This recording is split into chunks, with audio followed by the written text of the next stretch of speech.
2 millions? 3? 4? Come, 4? I will give them to you on condition that you let me go. Why do you offer me 4 million for what is worth 5 million? This is a kind of usury, banker, that I do not understand.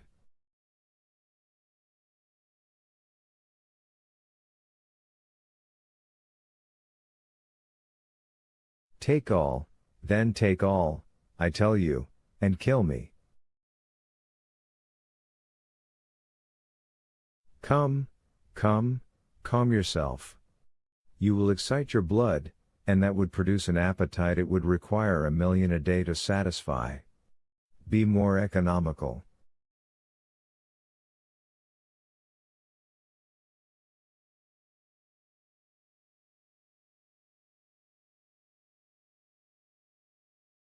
But when I have no more money left to pay you? Asked the infuriated Danglars.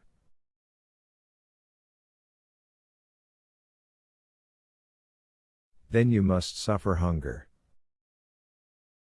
Suffer hunger? Said Danglars, becoming pale.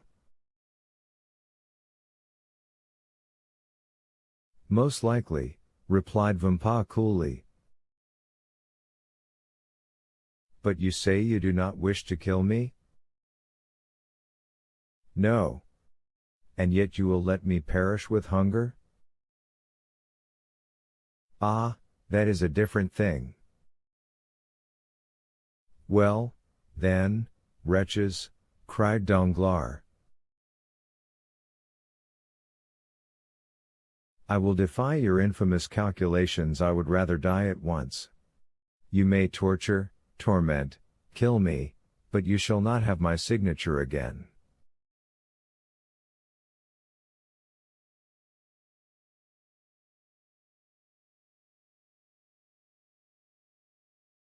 As your excellency pleases, said Vampa, as he left the cell.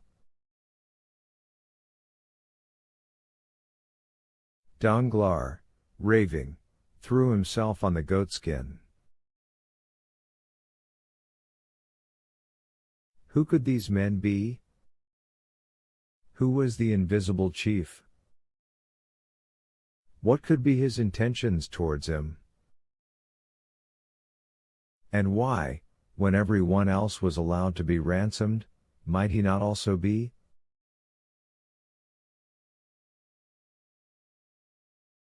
Oh, yes, certainly a speedy, violent death would be a fine means of deceiving these remorseless enemies, who appeared to pursue him with such incomprehensible vengeance.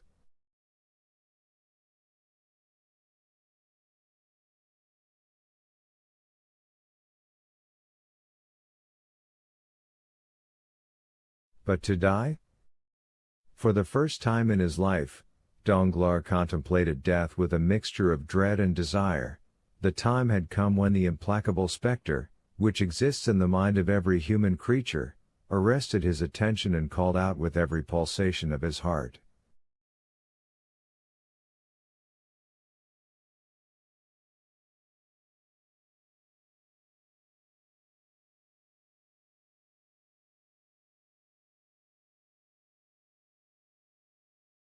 Thou shalt die.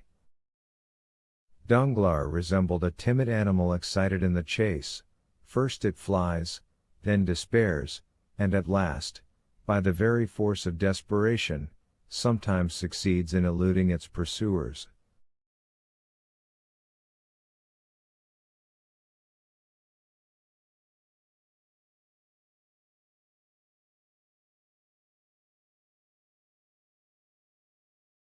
Danglars meditated an escape, but the walls were solid rock. A man was sitting reading at the only outlet to the cell, and behind that man shapes armed with guns continually passed.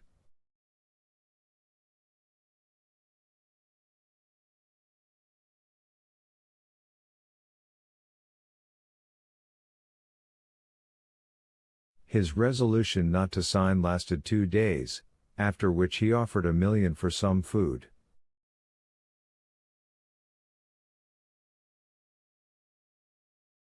They sent him a magnificent supper, and took his million. From this time the prisoner resolved to suffer no longer, but to have everything he wanted.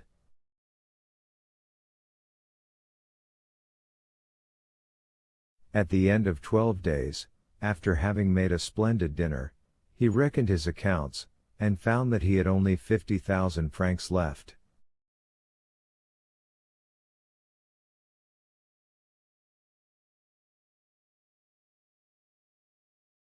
Then a strange reaction took place. He who had just abandoned 5 million endeavored to save the 50,000 francs he had left, and sooner than give them up he resolved to enter again upon a life of privation. He was deluded by the hopefulness that is a premonition of madness.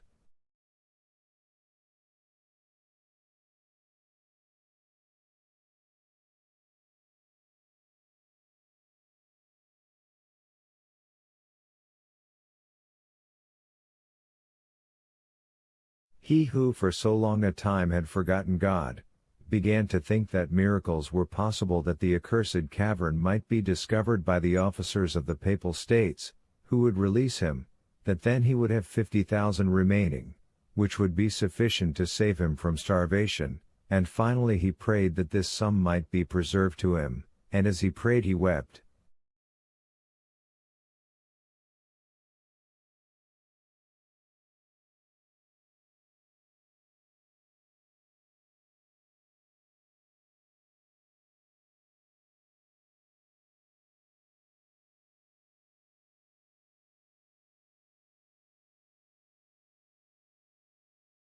Three days passed thus, during which his prayers were frequent, if not heartfelt.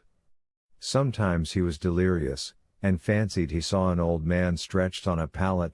He, also, was dying of hunger.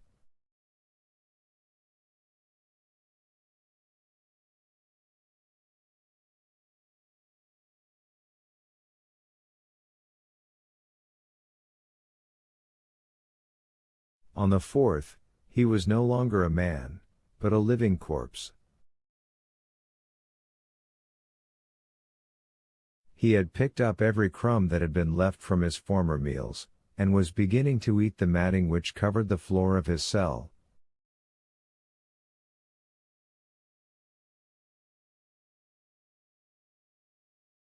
Then he entreated Peppino, as he would a guardian angel, to give him food. He offered him 1,000 francs for a mouthful of bread.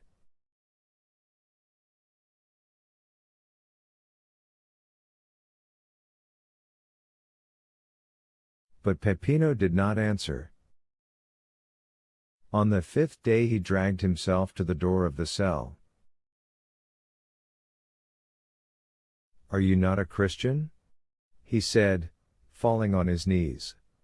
"Do you wish to assassinate a man who, in the eyes of heaven, is a brother?"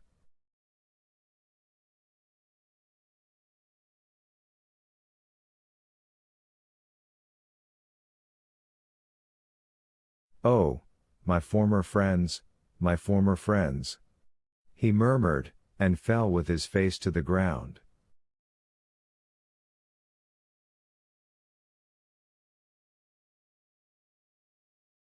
Then rising in despair, he exclaimed, "The chief, the chief!" "Here I am," said Vampa, instantly appearing. "What do you want?"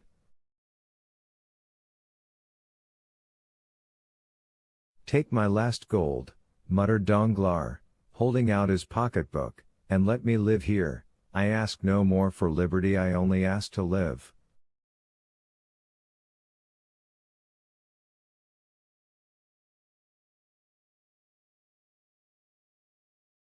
"Then you suffer a great deal?" "Oh, yes, yes, cruelly."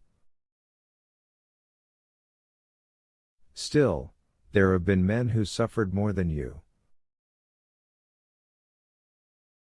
"I do not think so." "Yes, those who have died of hunger." Danglars thought of the old man whom, in his hours of delirium, he had seen groaning on his bed.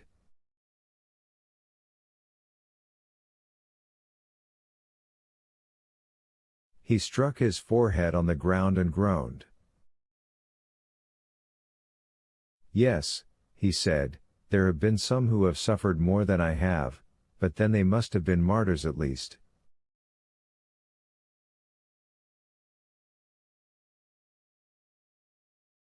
Do you repent?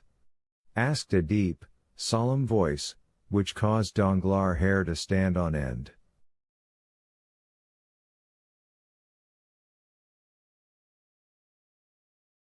His feeble eyes endeavored to distinguish objects, and behind the bandit he saw a man enveloped in a cloak, half lost in the shadow of a stone column.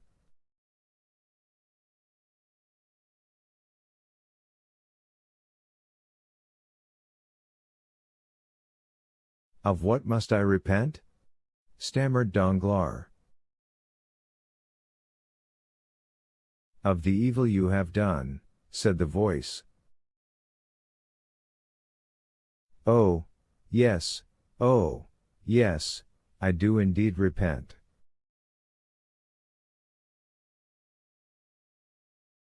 And he struck his breast with his emaciated fist.